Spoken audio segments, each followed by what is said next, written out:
Hi, I'm Dr. Melissa Wheeler, Senior Lecturer in Management and a co-creator of the Australian Leadership Index. I'd like to share some of my colleagues and my recent research with you. It's about responsible leadership, stakeholder conflict, and moral imagination. But first, let me set the scene. In the early 1990s, a multinational corporation specializing in metal refinery required land and received approval from the Indian government to begin work on a greenfield project in rural India. However, the multinational corporation faced criticism, resistance, and protests from both NGOs and from the indigenous people who resided in the affected area, leading to massive delays and a decade-long conflict situation.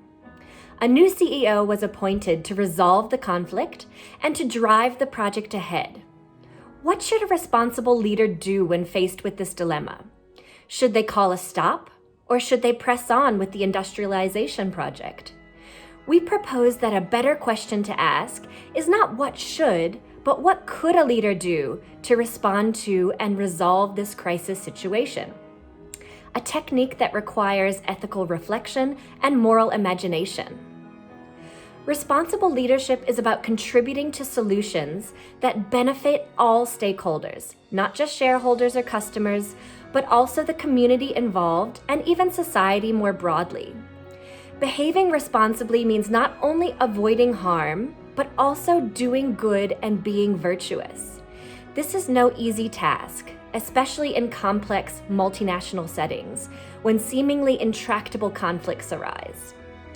Leaders who intend to develop responsible solutions need moral imagination.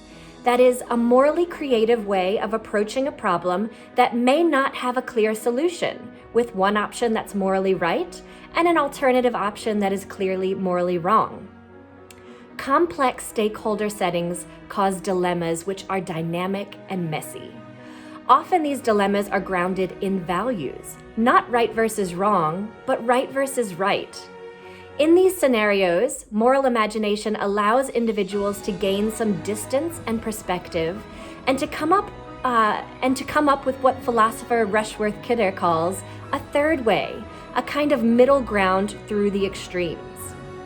Going back to the scenario I presented at the start of the video, the new CEO could discover what is important for the local villagers and determine how to make a substantial contribution to local government as a basis for long-term engagement and the building of public trust.